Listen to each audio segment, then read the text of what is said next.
to read the final piece of Martin Luther King. Elijah Smith is also a veteran who was in Iraq in 2003. That was 6 years ago when the mission was accomplished. A genuine revolution of values means in the final analysis that our loyalties must become ecumenical rather than sectional.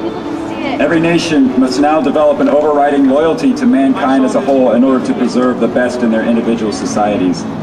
This call for a worldwide fellowship that lifts neighborly concern beyond one's tribe, race, class, and nation is in reality a call for an all-embracing and unconditional love for all mankind.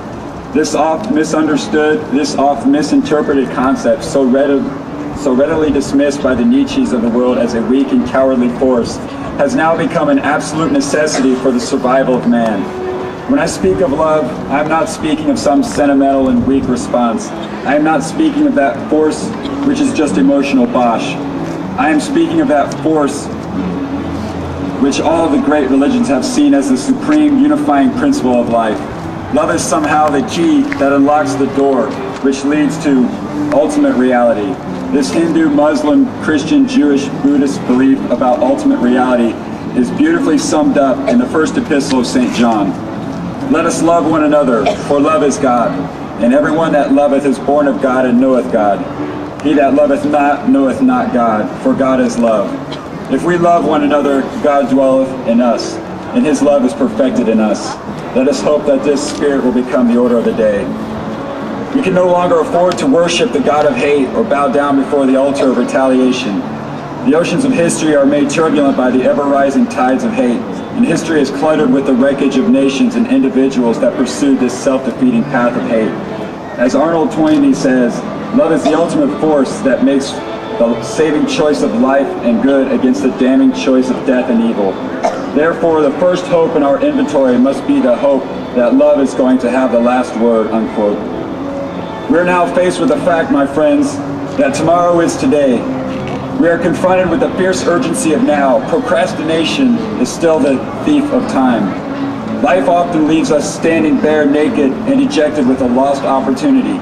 Over the bleached bones and jumbled residues of numerous civilizations are written the pathetic words, too late. We still have a choice today, nonviolent coexistence or violent co-annihilation. We must move past indecision to action. We must find new ways to speak for peace in Vietnam and justice throughout the developing world, a world that borders on our doors. If we do not act, we shall surely be dragged down the long, dark, and shameful corridors of time reserved for those who possess power without compassion, might without morality, and strength without sight. Now let us begin. Now let us rededicate ourselves to the long and bitter but beautiful struggle for a new world. This is the calling of the sons of God, and our brothers wait eagerly for our response. Shall we say the odds are too great? Shall we tell them the struggle is too hard? Will our message be that the forces of American life militate against their arrival as full men, and we send our deepest regrets? Or will there be another message of longing, of hope, of solidarity with their yearnings, of commitment to their cause, whatever the cost? The choice is ours, and though we might prefer it otherwise, we must choose in this crucial moment of human history.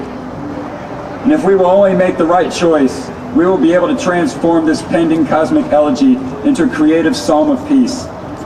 If we make the right choice, we will be able to transform the jangling discord of our world into a beautiful symphony of brotherhood.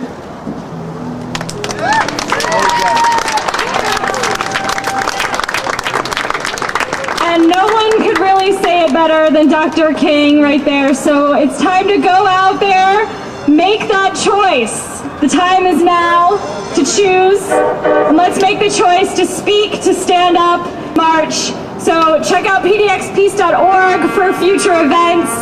Come to City Hall on Wednesday morning at 9:30 to support the resolution to make Portland a sanctuary city for war resistors.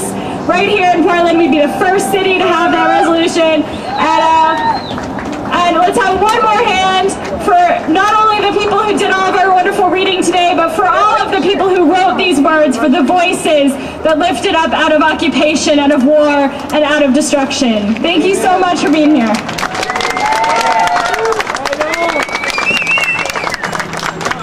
American flag to the microphone, please.